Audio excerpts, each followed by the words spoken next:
Damos inicio a la sesión académica del martes 11 de febrero de 2025 de esta benemérita Sociedad de Geografía y Estadística del Estado de Jalisco, Asociación Civil, con la conferencia Leer y Escribir la Ciudad, a cargo de la doctora Patricia Rosas Chávez.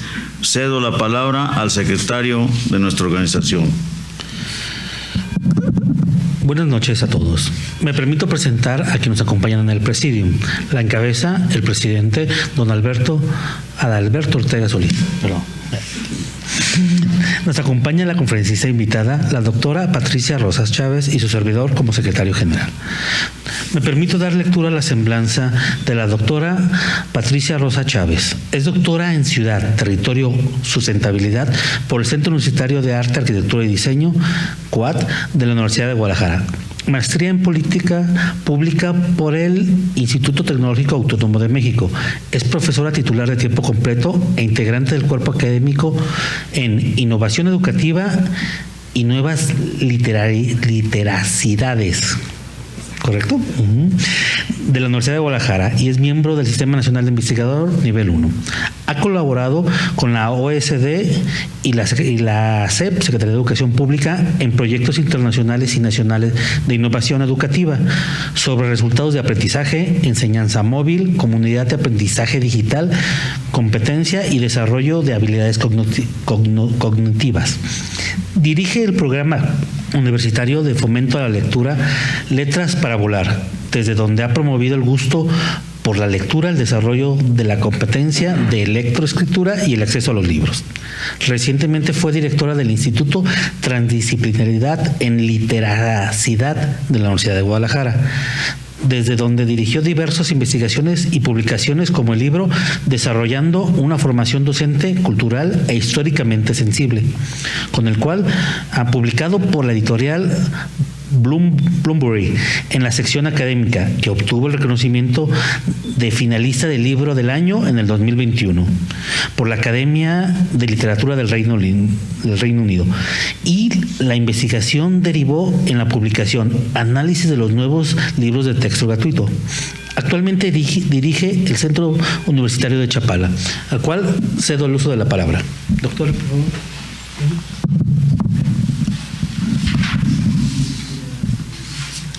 Pasamos. Muy buenas noches. Agradezco encarecidamente la invitación que me han hecho para compartir con esta benemérita sociedad. Es una organización de cultura viva, vibrante, que honra a nuestra identidad jalisciense. Les felicito por ese trabajo tan importante que han venido desarrollando y las contribuciones que hacen a nuestro legado cultural. Y bueno, voy a platicar con ustedes de un asunto que involucra la literacidad.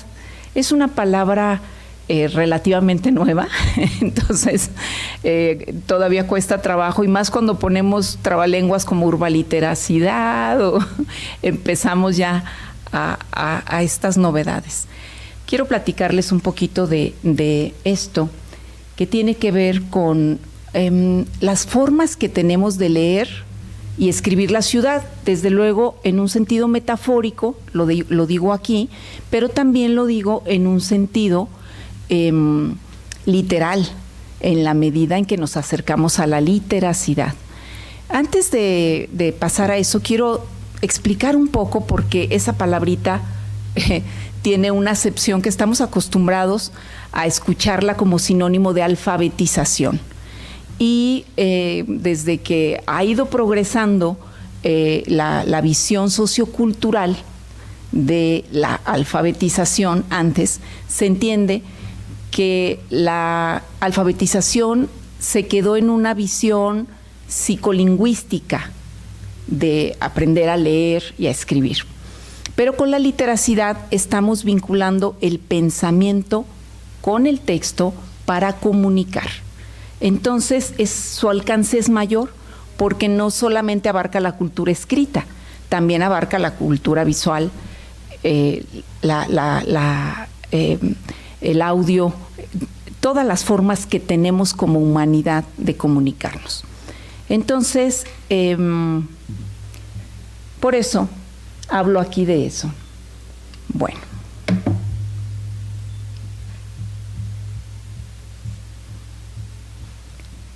La ciudad es un tema antiguo.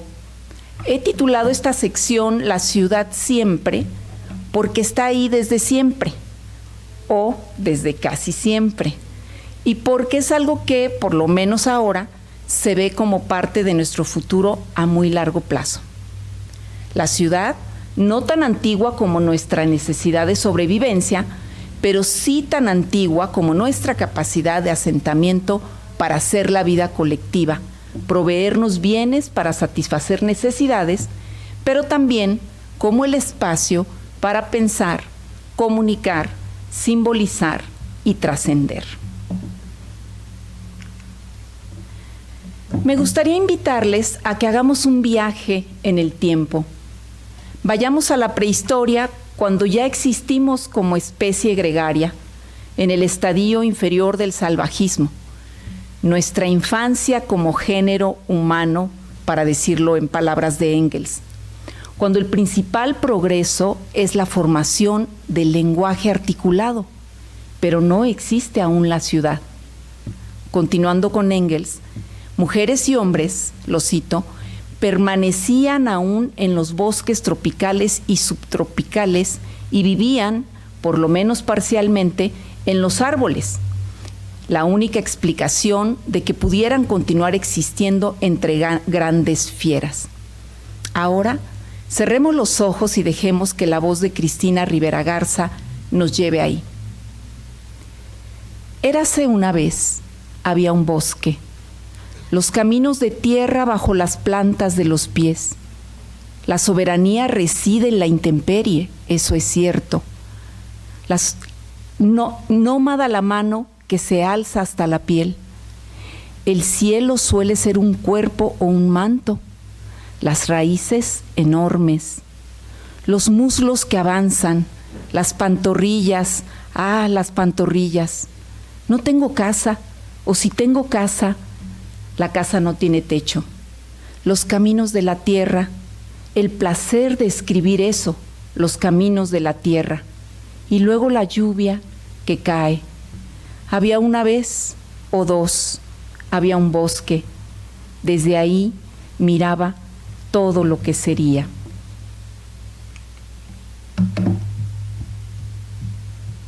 Ahora hemos avanzado al estadio superior del salvajismo que, volviendo con Engels, comienza con la invención del arco y la flecha. Y en la mayoría de los casos, el fuego y la hacha de piedra han producido la piragua y en ciertos lugares las vigas y las tablas necesarias para construir viviendas. Y ya en la época de la barbarie, el rasgo característico es la domesticación y cría de animales, más el cultivo de las plantas, la alfarería y, muy importante, la fundición del hierro. Esto hace unos 12,000 años. Jericó se considera que es la ciudad más antigua, o se ha dicho, pero se fundó alrededor del año 9000 antes de Cristo. Para el año 8000 antes de nuestra era, aproximadamente, contaba con una población de 2000 personas. Probablemente cultivaban trigo y cebada. Cabe destacar el hallazgo de unos impactantes cráneos humanos, con el rostro cubierto de arcilla moldeada y las cuencas de los ojos rellenadas con conchas, un indicio de que estos habitantes practicaban ritos funerarios. ¿Es la Jericó del octavio milenio antes de Cristo la primera ciudad de la historia? El National Geographic dice que hoy en día no sería correcto considerarla como tal. Su tamaño era modesto, 4 hectáreas aproximadamente su superficie, y ni siquiera parece que sus no más de 2000 habitantes practicaran la agricultura, sino que dependían para su subsistencia de la caza y la recolección, aunque en cambio consta que se dedicaban al comercio. Su sociedad tampoco estaba jerarquizada, porque no se han documentado que existieran ni palacios ni templos.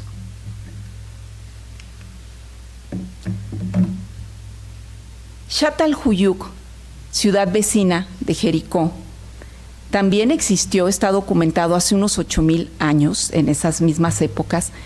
Era un poco más grande, con unas 13 hectáreas y con una cantidad que oscilaba entre 5,000 y 6,000 habitantes. Está documentado que se dedicaban al cultivo, a la recolección y domesticación de animales, que sí practicaban el comercio y también la pintura.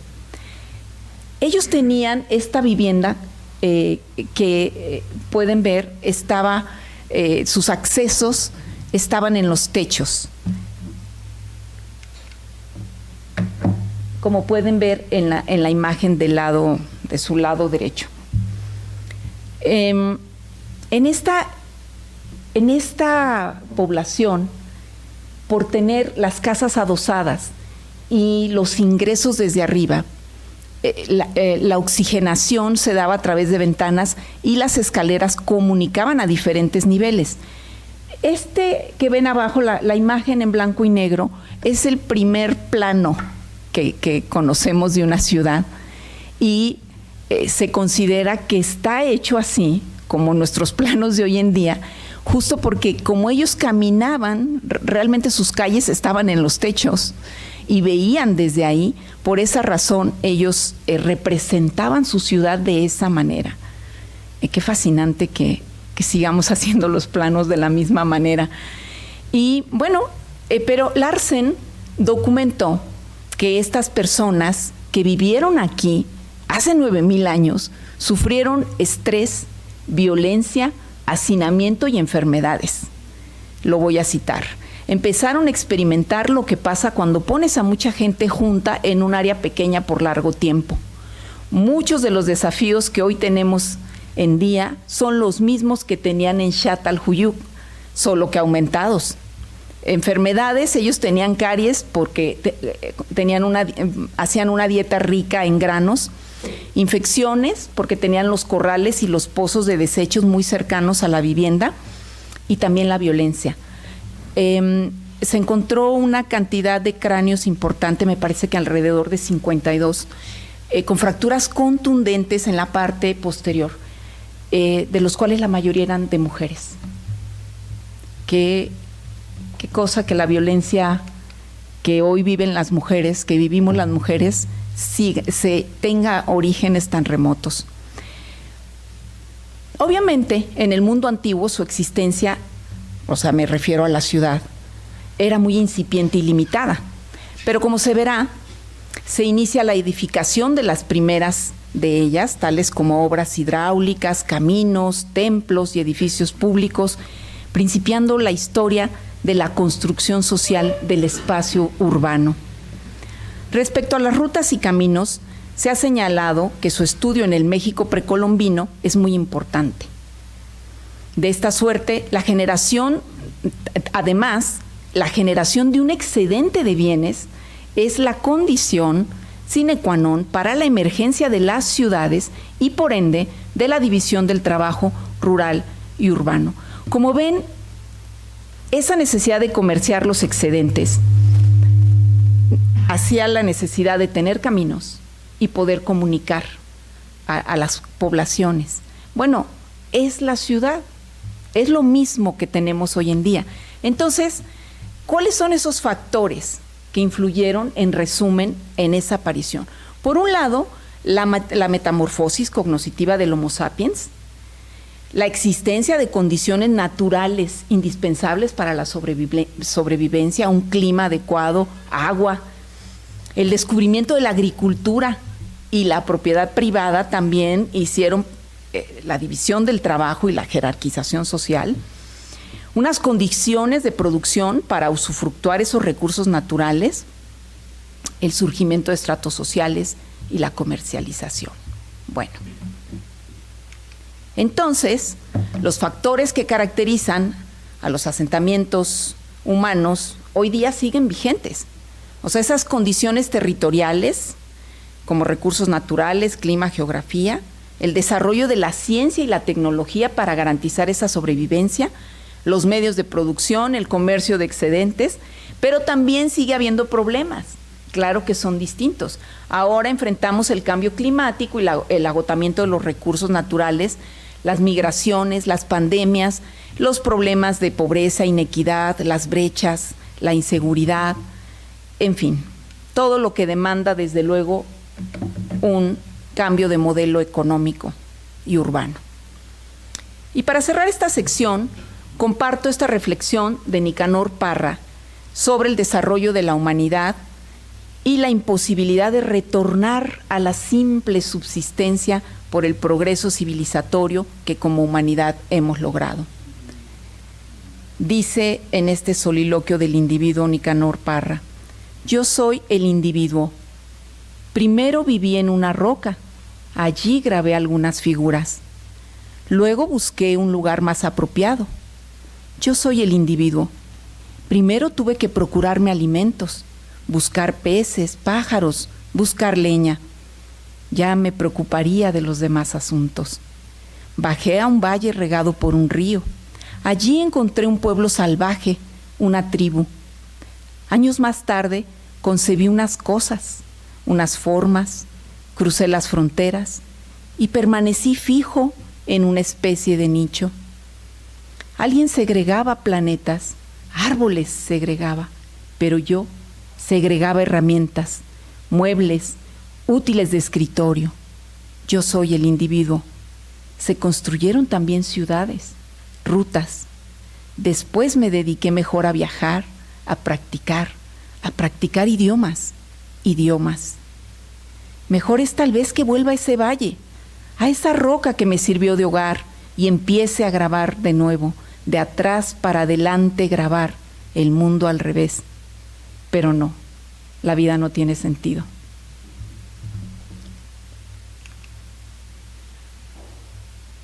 Comunicar y significar en la ciudad.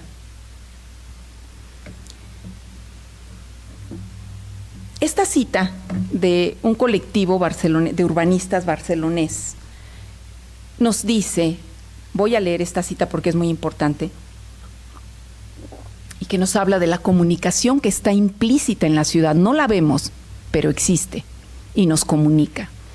El tipo de trama urbana, dónde se localizan las diferentes actividades, qué elementos urbanos nos encontramos en las calles, cómo se planifica la movilidad de las personas, cuántos espacios públicos y equipamientos existen y qué diseño tienen, o cuáles son los espacios para hacer la vida en común, son cuestiones relativas a la configuración del espacio urbano que inciden directamente en las condiciones de vida de las personas, ni más ni menos. Estos aspectos no están puestos al azar, ni tienen un carácter neutral, sino que responden a las prioridades y jerarquías existentes en un sistema con una organización económica capitalista y una estructura de orden social patriarcal. Esto es justamente lo que nos aporta la urbaliteracidad, poner en acción la lectura de la ciudad para desentrañar las causas del orden establecido y desenmascarar las injusticias que disfraza el orden actual, para combatirlas y así plantear un nuevo orden, si no más justo, por lo menos menos injusto.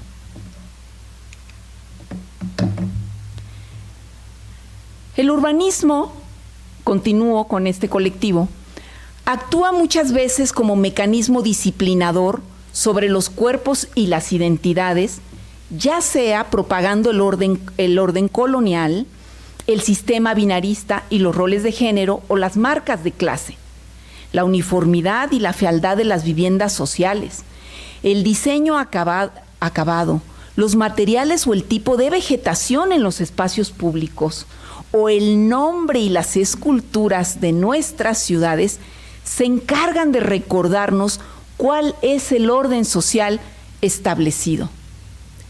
Lo recuerda, lo refuerza, lo reproduce y lo recrea. Si hacemos una adecuada lectura, comprenderemos qué se oculta detrás del discurso oficialista que dice beneficiar a la población por dotar de vivienda barata, cuando lo hace en lugares que no cuentan con los mínimos recursos para el asentamiento humano, como son vías de comunicación, agua y actividad económica que sustente la vida laboral de la gente, para que no se tenga que trasladar lejos a trabajar y a estudiar, convirtiendo los barrios en fantasmas que solo se habitan de noche o que terminan siendo abandonados porque es incosteable y exhaustivo hacer la vida en la capital y solo dormir en el municipio vecino. Esa imagen probablemente algunos la identifiquen, pero no es exclusiva de Jalisco. Esa podría ser la imagen en cualquier otra ciudad de América Latina.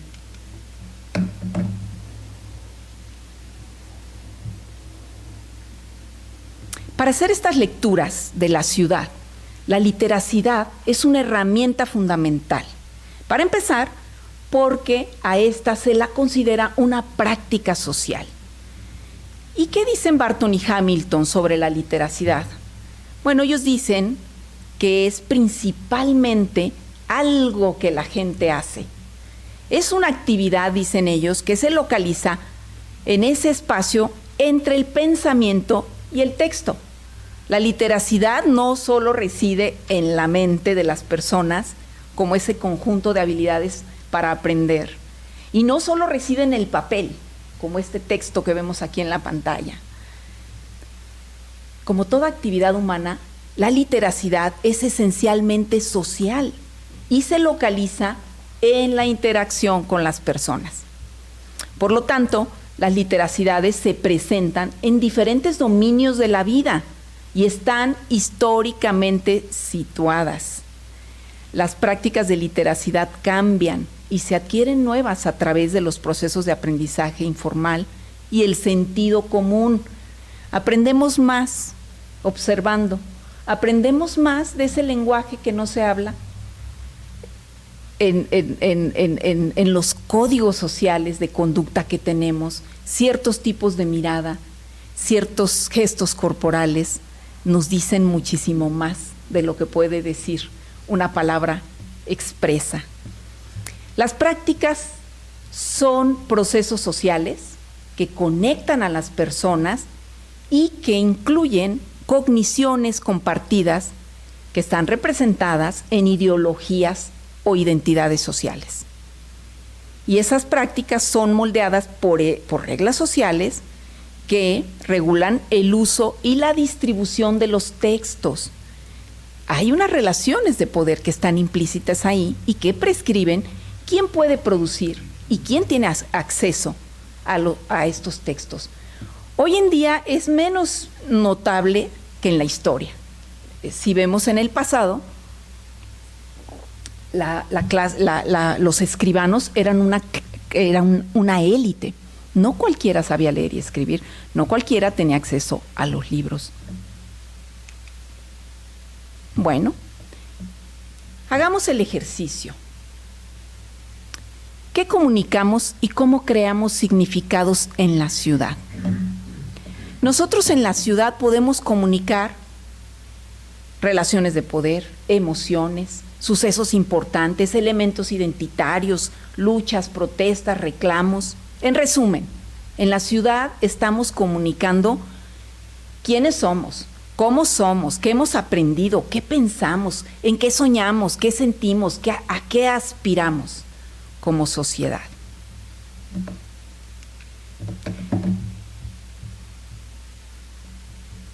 Si vemos, para hacer este ejercicio de imágenes, la ciudad nos comunica relaciones de poder. ¿Qué edificios tenemos en la plaza principal de la Ciudad de México? El Palacio de Gobierno, la Catedral, el antiguo Palacio del Ayuntamiento, hoy en la oficina de la jefa de gobierno, y el edificio de gobierno de la Ciudad de México. ¿Cuál es el mensaje implícito de relación de poder aquí? El centralismo.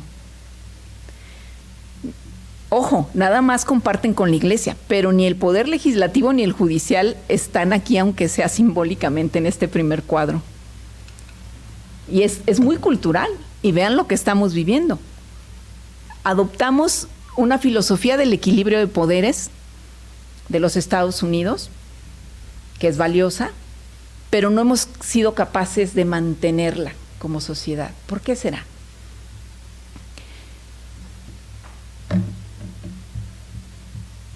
Esta imagen contiene un símbolo de poder imperialista y colonizador. El Arco del Triunfo fue diseñado para recibir con gloria al ejército cuyas vidas ponían al servicio de la riqueza del país.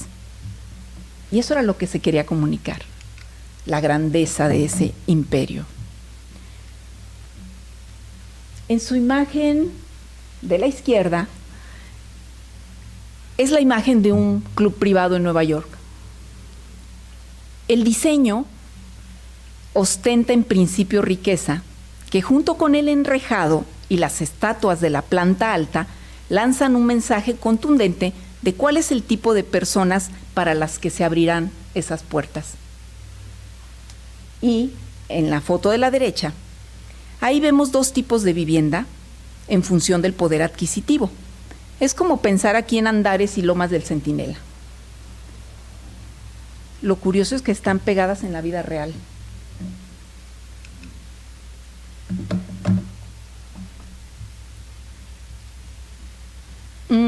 También comunicamos emociones y estados de ánimo. Vean este poema de Francisco González León, inspirado en un espacio.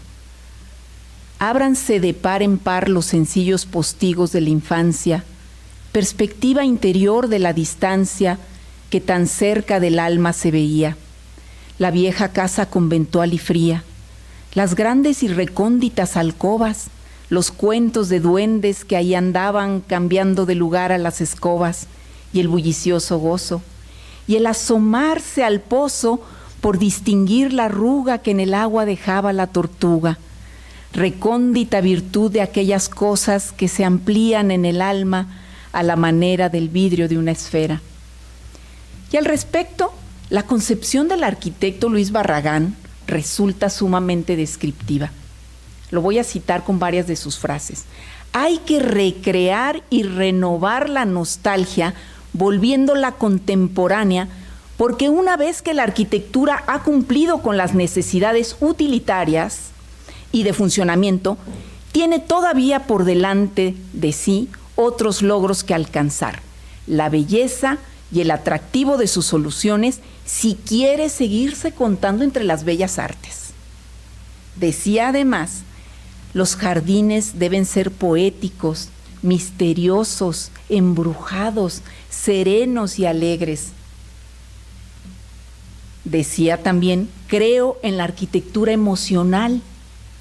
Es muy importante para los seres humanos que la arquitectura se mueva por su belleza. Sé que hay muchas soluciones técnicas para un problema, pero la más válida de ellas es la que ofrece al usuario un mensaje de belleza y emoción. Eso es la arquitectura. Yo voy al ideal de lo que debe ser toda edificación humana, además de satisfacer su funcionalismo material, aun cuando en el programa no exista la búsqueda de una emoción espiritual. Si el arquitecto puede darla, debe darla.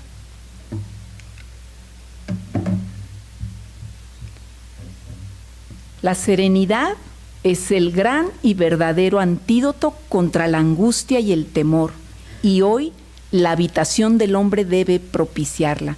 Al arquitecto le toca anunciar en su obra el Evangelio de la serenidad. Todo esto es de Luis Barragán. Debemos buscar que los jardines sean casas y las casas sean jardines. Pienso que la arquitectura se acerca a la perfección cuando en soledad se disfruta de su alegría, su serenidad y su silencio. También comunicamos en la ciudad sucesos importantes. Los mayas jugaban con la luz del sol para iluminar la serpiente emplumada en los equinoccios de cada año. El antimonumento de los 43 desaparecidos, estudiantes de Ayotzinapa, es una señal de que ese suceso le importa a la ciudadanía y por eso se llama antimonumento. No es oficial, pero la gente reescribe la ciudad y coloca sus monumentos para decir, esto importa, esto nos importa. También se comunican personajes ejemplares.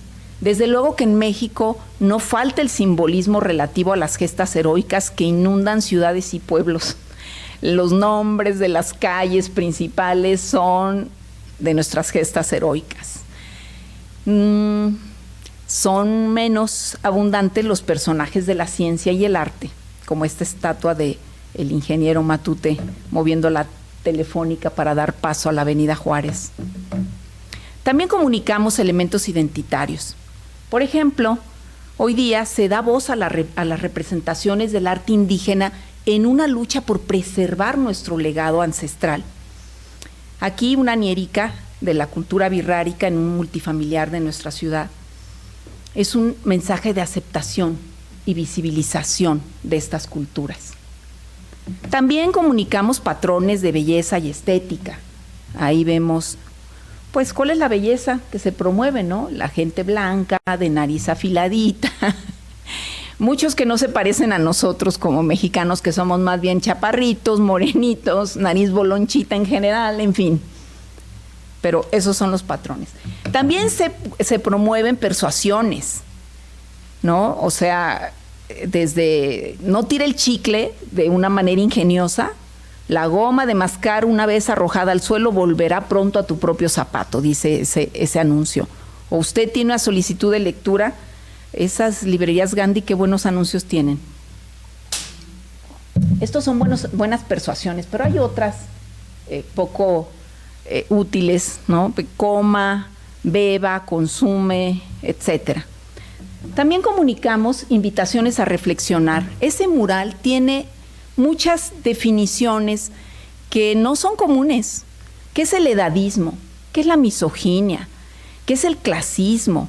¿Qué es la xenofobia? Etcétera, etcétera. O un alto a la violencia de género, por ejemplo, ¿no? Pero también comunicamos luchas, protestas y reclamos. La Glorieta de Niños Héroes ya ha sido renombrada y reapropiada para la causa, tristemente, de las y los desaparecidos. Digo tristemente porque es triste que este sea el motivo de reapropiación.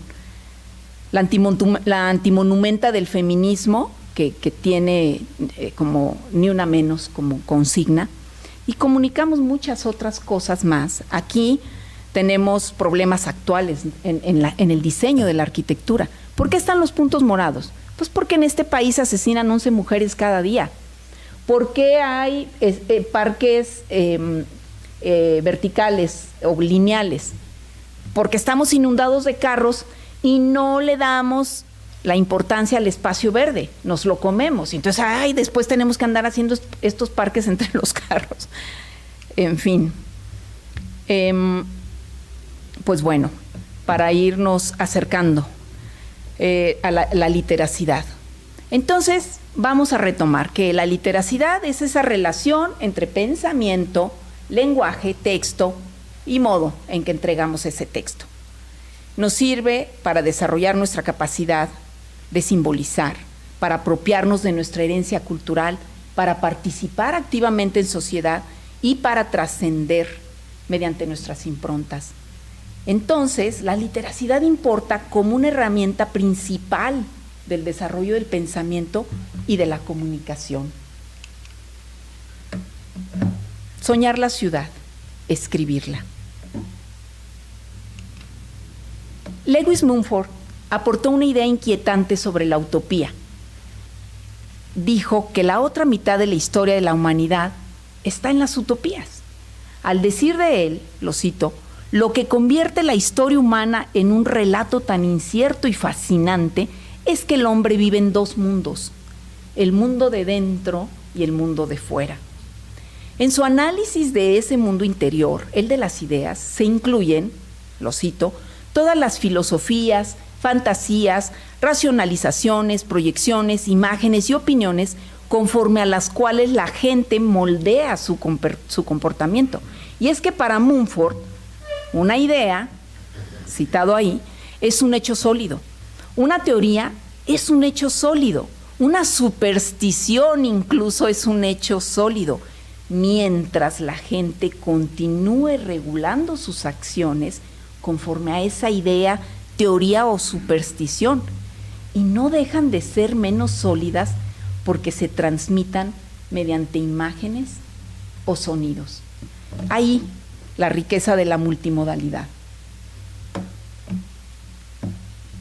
Tendemos a confrontar la utopía con el mundo cuando de hecho son las utopías las que nos hacen el mundo tolerable. Las ciudades y mansiones con las que sueña la gente son aquellas que finalmente habita. Cuanto más reacciona el hombre ante el ambiente y lo reconfigura conforme a un patrón humano, más claramente demuestra que sigue viviendo en la utopía, dice Mumford. Se refiere a que la utopía hace que se viva en dos mundos, el material y el de las ideas. Pero, ¿cuánto tiempo pasamos en cada uno de esos mundos? ¿Acaso el tiempo que invertimos en el mundo de las ideas sea un tanto similar al del material? ¿Acaso no nos hemos encontrado viajando de un mundo a otro de manera casi imperceptible? ¿No es acaso un espacio material como este en el que estamos compartiendo, uno en el que al escuchar la riqueza de ideas, nuestro mundo ideal se activa y empezamos desde ahí a imaginar y proyectar cambios para esta realidad? Habría que repensar, quizás estamos viviendo más en la utopía y valorizar más el sentido de la utopía, como lo define él. Me gusta esta imagen que captura una forma de pensar y significar el espacio en África. Dice, transformando mentes, transformando espacios. En palabras de Freire, el proceso concientizador de la educación como práctica nos lleva a la acción.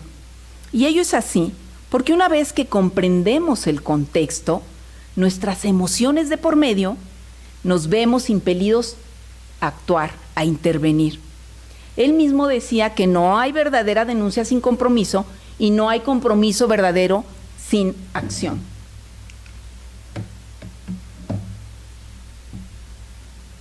Miren, estas ideas del urbanismo feminista. Habla de que los temas relativos a la gestión del tiempo, al contenido y a los usos en las ciudades deben tener la misma relevancia que los elementos constructivos. Diario nos preocupamos por el edificio, cuánto va a medir, qué pisos y qué oficinas va a contener, pero no pensamos en el tiempo que la gente va a invertir ahí y qué va a hacer. En vez de iniciativas totalizadoras, se enuncian criterios generales adaptables a las características y particularidades de cada territorio y a las personas que lo habitan. Esto es muy necesario, que los urbanistas y los arquitectos se salgan de la comodidad de su oficina y vayan a la comunidad a dialogar con las personas para saber cuál es el sentido que le quieren dar a ese espacio. La tendencia de este urbanismo posee una absoluta claridad de lo que significa la literacidad como capacidad de simbolizar, porque significa que si transformamos la ciudad a partir de las ideas que estamos considerando con narrativas diversas, estamos escribiendo la ciudad. Entonces podríamos pensar que a esta ciudad, si queremos escribir la narrativa de que a esta ciudad le importan sus mujeres, pues entonces vamos a diseñar espacios de crianza segura, espacios de lactancia, baños, lugares donde puedan cambiar a los niños, espacios donde puedan alimentar, donde puedan jugar con sus hijos. ¿Por qué no pensar que las bibliotecas tengan espacios donde las mujeres puedan estar con sus hijos? Espacios donde, pequeños corralitos donde la mujer está leyendo y el nene está ahí, para que no renuncie a su vida intelectual por la maternidad. Bueno, y aquí es donde viene la urbaliteracidad. Es una noción que alude a la interdisciplina entre el urbanismo y la literacidad. Si la literacidad es la capacidad del ser humano de asimilar toda la información que percibimos a nuestro alrededor y darle significado para participar y trascender nuestro rol en sociedad, pues entonces, ligada al urbanismo, que es el diseño del espacio, pues vamos a leer, a escribir, a expresarnos y a resignificar los espacios públicos. Esto se traduce en la capacidad de leer críticamente no solo la palabra, sino todos los símbolos y espacios cotidianos presentes en el complejo mundo actual y en la ciudad en particular. Esta definición es del arquitecto Tenoch Bravo. Entonces, podríamos hacer ejercicios como el que hicimos para el Paseo Fray Antonio Alcalde, que pues la narrativa era: a esta ciudad le importan los libros y la lectura, y teníamos un conjunto de ambientaciones como esas placas con extractos de escritores que están en las fuentes, que dicen, bueno, aquí está la cultura de Jalisco, o esas bancas en forma de libros que tienen frases de literatura universal y que pintaron distintos artistas para representar este tipo de narrativas.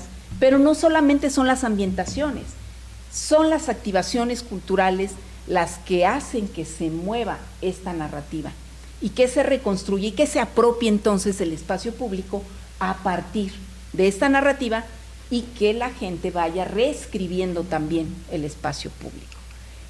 Quiero cerrar con esta cita de Marco Antonio Campos. Se llama La ciudad de la poesía. ¿Por qué no construir una ciudad donde plazas y calles, jardines y edificios públicos dejen de tener nombres de próceres sospechosos de heroísmo o de políticos con las manos llenas de sangre? Que los nombres de comercios y almacenes y cines y teatros y clubes se correspondan estéticamente con el edificio, para que quienes caminen no se defiendan en su interior ante lo desagradable o lo feo. Que aquellos que no respeten el llamado a la belleza sean expulsados a otra ciudad, lejos de la sabiduría del ciprés y de las informaciones de viaje que redactan los pájaros. Como en Florencia resuenan en muros versos de Dante, en Verona de Shakespeare y en Salzburgo de Trakl, que los muros de la ciudad sean páginas donde, perfectamente repartidos los versos, se lea una antología del tiempo. Muchas gracias.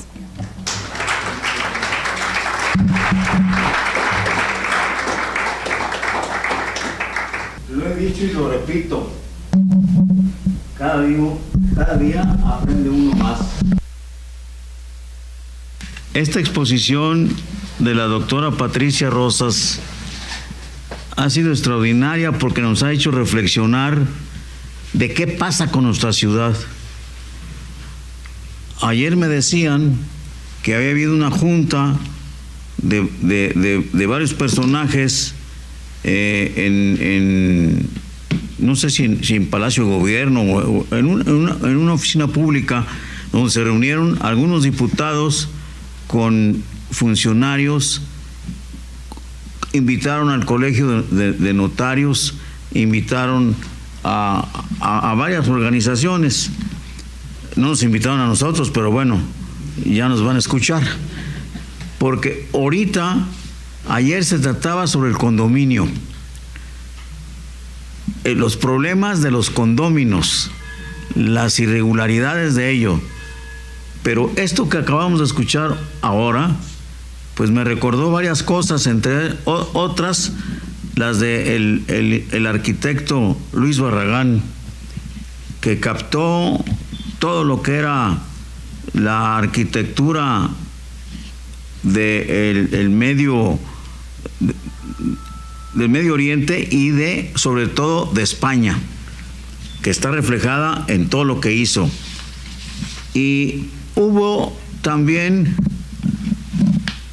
un jalisciense que era el ingeniero José Méndez Salazar, conocido más bien como el Che Méndez, que fue el que compró un terreno muy grande en San Bartolo, Naucalpan, y ahí le regaló a su compadre, el secretario de Gobernación, porque él era ingeniero militar, coronel, del Estado Mayor, del señor presidente de la República, y él llamó, le regaló la mitad de ese terreno, que era muy grande, a el licenciado Miguel Alemán Valdés, cuando era secretario de Gobernación, con una visión, porque estaba cerca de los hombres del poder. Platico esta anécdota porque es parte de lo que es la urbanización. Estaba creciendo México, la Ciudad de México, pues de manera irregular, y entonces el ingeniero Méndez Salazar, que era un ingeniero egresado de la escuela de ingeniería que se llama Zapadores en el colegio militar, y el coronel, que lo conocí muy bien porque venía siendo mi primo político, pues con esa visión que tuvo y que tenía, resulta que ese pequeño terreno que le regaló al licenciado Alemán, el licenciado Alemán pues inició por ahí la carretera Querétaro, nada más. Pero él, entonces, con una gran visión, llamó a don Luis Barragán y le pidió que hiciera unas esculturas que llamaran la atención, porque él quería ahí fundar la ciudad satélite, y la fundó. Entonces, ahorita que hablamos de ciudades, pues la ciudad satélite era eso, una ciudad fuera de México, pero dentro de México a la vez, contrasentidos a veces, pero que me tocó de chico recorrer a caballo desde Cuquío, porque él le puso a su rancho Cuquío, porque él era de Cuquío, Jalisco. Entonces, pues son cosas que ahorita que estaba exponiendo la doctora, me quedé pensando en qué importancia tiene lo que nos acaba de hablar sobre las urbanizaciones, sobre el crecimiento de la ciudad de Guadalajara, que ha sido desgraciadamente, no ha sido ordenado. Ese es el grave problema que tenemos ante la gran expansión de Guadalajara, y ahora sí ya tenemos una zona metropolitana. Pero yo quisiera, porque obviamente pues no tengo ni la capacidad de la doctora, ni mucho menos, pero sí esa sensibilidad que todos tenemos aquí los presentes, por lo que yo quiero abrir un espacio de preguntas y respuestas para que las inquietudes que ustedes tengan sobre este tema, pues puedan expresarlas, por favor. Adelante.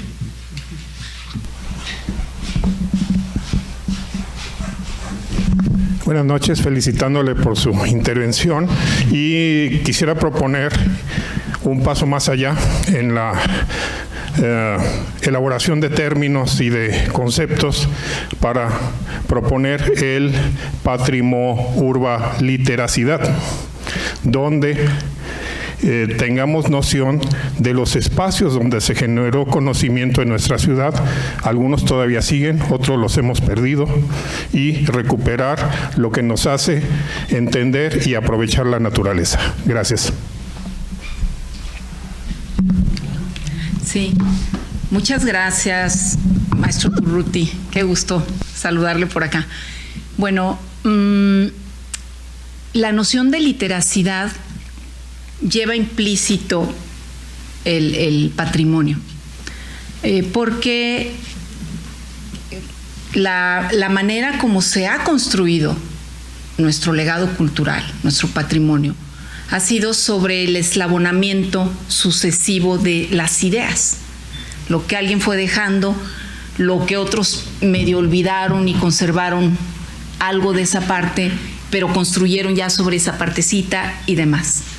Entonces, una noción que a mí me gusta usar mucho con mis estudiantes es que la literacidad, esta la uso en la universidad porque hay muchas nociones de literacidad, que la literacidad es una oportunidad de innovación educativa O sea que la educación tradicional a la que estamos acostumbrados no da pie a estas interacciones de pensamiento y no da pie a pensar en nuestro patrimonio, a conocerlo para enriquecerlo, para incluso desafiarlo, ¿por qué no? Como generación, desafiarlo y dejar nuestra propia impronta. Y que esta literacidad, esta vinculación que hacemos entre pensamiento, lenguaje y texto, nos sirve para apropiarnos de nuestro legado cultural. Ahí es, en esa parte es en la que, porque entra esa parte sociocultural que va más allá de la cognición que teníamos con el alfabetismo, ¿no? Leer y escribir. Es entender ese contexto social, más allá de que sepamos leer y escribir. Entonces, por eso es compleja la literacidad, pero al mismo tiempo, pues es una noción muy contemporánea, muy como son nuestros tiempos, ¿no? Acuosos, con muchas incertidumbres, y me encanta porque no es como antes, ¿no? Que teníamos una definición así que nos curaba la incertidumbre y nos decía así, esto es esto. Y ahora no, porque pues también con ese tipo de educación también se dijeron muchas mentiras y andábamos creyéndonos cosas que no eran, y más bien esto nos invita a permanentemente estar cuestionando, estar indagando, preguntando, conociendo, en fin. Sí. Sí, adelante, doctora. Bueno, felicitarte, doctora, por la excelente presentación. Gracias. Nos permitiste ver a la ciudad desde una visión poética, una visión muy humana. Pero yo quiero preguntarte esto, ¿qué pasa con nuestra ciudad? Yo veo ese mundo de edificios que nos han despersonalizado totalmente. Cuando menos piensas, ya hay otro edificio y otro, vacíos, que no nos representan a nosotros como ciudadanos. ¿Por qué hemos permitido ese cambio en nuestra ciudad? Y yo creo que es un cambio, no sé, de hace 10 años para acá, impresionante. Entonces, estamos perdiéndonos en este mundo de ladrillos que nos están ahogando literalmente. Entonces, el poder ver la ciudad desde esa óptica, con ese romanticismo, esa poesía, esa cosa tan hermosa, yo creo que es algo muy importante que deberíamos de hacer ese ejercicio así realmente de todos, para que no nos estemos despersonalizando tanto. No sé, ¿tú qué opinas de eso? Bueno, lo primero es que Ortega y Gasset decía que la creencia es una idea arraigada profundamente en la emoción. Y se refería a todo tipo de creencia, no necesariamente una creencia religiosa nada más, sino a esas creencias que mueven. Creo que justamente pasa eso con la poesía. Las personas que tienen la sensibilidad de la poesía tienen otra forma de pensamiento y creen de otra manera, ¿no? Entonces creen poéticamente y sueñan poéticamente en un espacio lindo. Ahí lo decía Marco Antonio Campos, ¿no? O sea, que no tengamos que defendernos de lo feo. ¿Por qué tienen que ser feos los espacios si pueden ser bellos? Entonces, la ciudad, para ir a la otra parte del comentario, tenemos que parar el crecimiento irracional de Guadalajara. O sea, no es posible que antes la zona metropolitana eran 4 municipios, ahora son 8 más. O sea, cada vez vamos haciendo este crecimiento en el que ya no hay oxigenación de la tierra entre pueblo y pueblo, porque estamos pegando todo. Metápolis se llaman. O sea, ya no son metrópolis, son metápolis. Entonces, tenemos que parar ese crecimiento irracional. Tenemos un lago maravilloso que nos da agua, pero que pues no puede seguir sosteniendo este ritmo de crecimiento irracional que tenemos. Es una complejidad. Para lograr el desarrollo regional sostenible, a propósito de lo que decía mi maestro, de Luis Barragán, el proyecto que tenían con Ciudad Satélite, era eso. O sea, un poco que se contuviera el crecimiento de la Ciudad de México allá y mejor traernos a otro espacio, otra ciudad que pudiera. Pero, ¿qué fue lo que pasó? Las relaciones de poder, los intereses de política jugaron ahí y se arruinó el proyecto, y por eso quedó en medio de la otra ciudad, pero no, originalmente no era la intención. Entonces, para lograr ese desarrollo regional sostenible necesitamos educación, que haya infraestructura de salud, vías de comunicación, conectividad ahora con el Internet, y desde luego una economía que sea posible para que la gente se pueda quedar en esos espacios. Pues sí, es una tragedia. A principios del siglo pasado, el 20% de la población era rural y el 80% era urbana, y ahora estamos al revés, exactamente. Y lo que hacemos cuando pavimentamos las calles, pues es que no estamos dejando oxigenar a la tierra. Me encantó lo que dijo Durruti sobre el medio ambiente. Harari lo dice muy bien en su libro: somos la peor especie que ha tenido este planeta. A donde vamos acabamos, arrasamos con todo, porque no tenemos ese cuidado. Pero dentro de todo eso, sí creo que cuando tenemos una utopía y cuando unimos muchas mentes poderosas, mentes cultas como las que hay aquí, sí podemos mover las cosas de otra manera, pero tenemos que trabajar para eso, porque, bueno, lo dije con esa frase de Freire, ¿verdad? No hay verdadera denuncia sin compromiso y no hay verdadero compromiso sin acción. Entonces, sí podemos ser muy críticos y observar y decir: ¡ay, qué mal la verticalización, qué mal la gentrificación que se está haciendo en Chapala, qué mal! Y hasta ahí.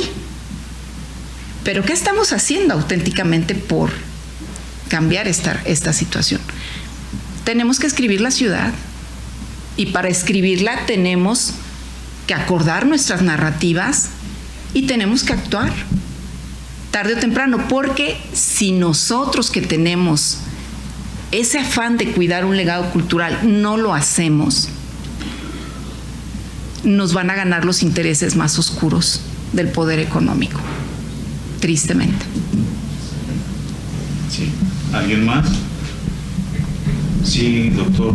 Buenas noches. En principio, enhorabuena y reconocer la ruta congruente que ha tenido la doctora Rosas con este tema, no solamente desde la generación del conocimiento y la gestión del capital humano, sino en la búsqueda de que estas decisiones tengan un impacto en la comunidad e incluso en las políticas públicas. Pero por otra parte, creo que puede quedar un poco de lado algo que ha manifestado, que es la parte fundacional de la percepción, de la aplicación de los sentidos, de la parte sensorial, que va más allá de la lectura tradicional.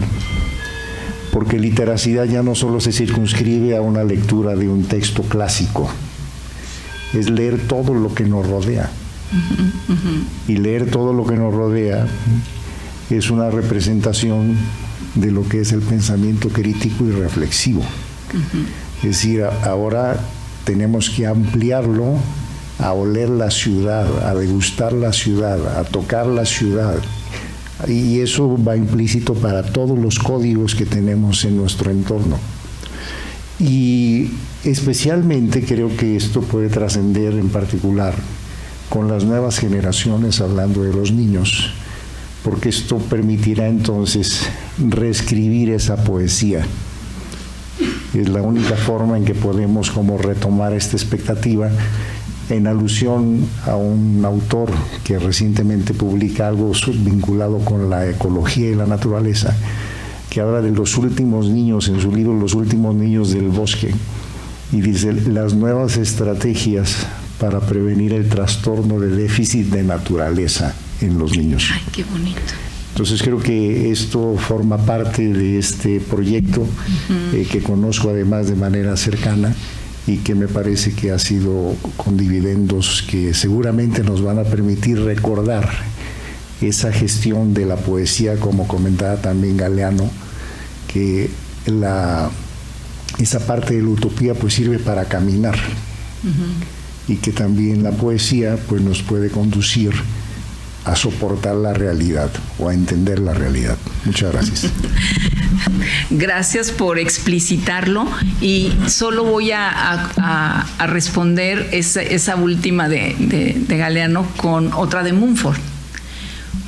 Cuando sentamos que este mundo es frío y oscuro, refugiémonos en uno más limpio y profundo, el de la literatura. Muy bien, pues muchas gracias.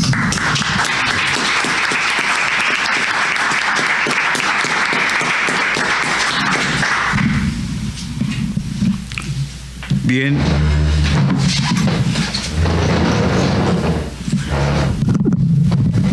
Voy a entregar a la doctora este pequeño reconocimiento porque la verdad es que nos ha dejado una gran inquietud a todos nosotros, porque estamos conscientes de lo que está pasando en nuestra ciudad. Estamos conscientes cómo al proyectar un desarrollo, resulta que lo proyectan fuera de la ciudad, no pensando en que tienen que transportarse y que van a abandonar. No les puedo decir ahorita qué número tan grande hay de viviendas desocupadas de Infonavit, pero muchísimas, muchísimas, más de las que pensamos. Pero espero que este tipo de conferencias que acabamos de escuchar nos mueva el corazón y sobre todo la acción. Aquí lo que necesitamos es actuar, y creo que nos van a dar la pauta para decirles: aquí está la Benemérita Sociedad y queremos esto y esto y esto y esto.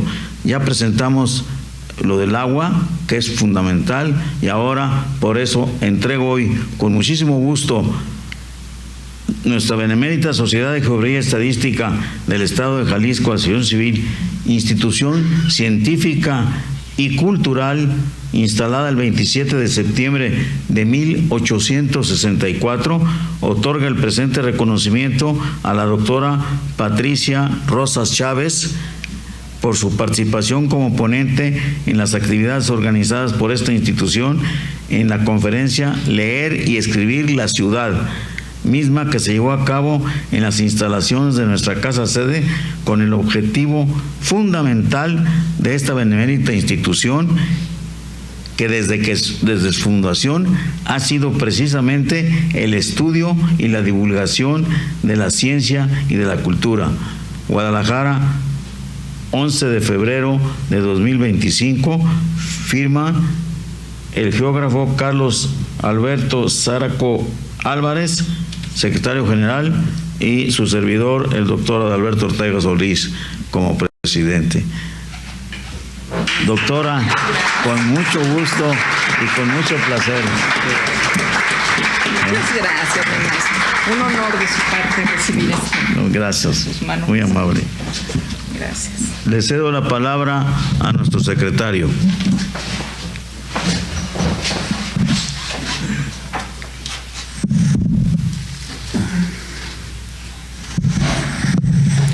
Agradecemos la presencia de nuestros expresidentes, del doctor Eduardo Velasco Briceño, la doctora Adriana Ruiz Rasura y del maestro Samuel Gómez Luna Cortés, así como de la licenciada María del Pilar Sánchez Alfaro de manera digital. También quiero recalcar la presencia de nuestros dos vicepresidentes, el doctor Carlos Fregoso Génesis y el doctor Rodrigo Ramos Uña. Muchas gracias por asistir. No diario bien. De igual manera, a nuestros directivos, consocios e invitados que nos acompañan en esta casa sede y a través de las redes sociales. Les invitamos a nuestras próximas actividades. El viernes 14 de febrero, en punto de las 11 horas, los invitamos a la Guardia de Honor que se llevará a cabo en la Rotonda de los Jaliscienses Ilustres, para conmemorar el 244 aniversario del natalicio de nuestro fundador, el doctor Valentín Gómez Farías, con la participación de nuestro vicepresidente, el doctor Rodrigo Ramos Zúñiga. A todos nuestros consocios les recordamos portar su venera. Allá nos vemos. El próximo martes 18, en punto de las 20 horas, conferencia La época del señor Cabaña, a cargo de nuestro expresidente, el párroco y licenciado Armando González Escoto, en punto de las 8 horas, de las 20 horas. Los invitamos al convivio que se ofrece en el Salón Contiguo, no sin antes pedirle a nuestro presidente que clausure esta sesión académica. Siendo las 21 horas con 4 minutos, declaro formalmente clausurada nuestra sesión académica de este martes 11 de febrero de 2025, que tuvo como conferencista a la doctora Patricia Rosas Chávez con el tema Leer y escribir la ciudad. Por lo que agradezco a todos ustedes su asistencia y los invito a que convivamos con nuestra conferencista en estos minutos para que podamos enriquecernos más todavía de lo que hemos escuchado. Muchas gracias.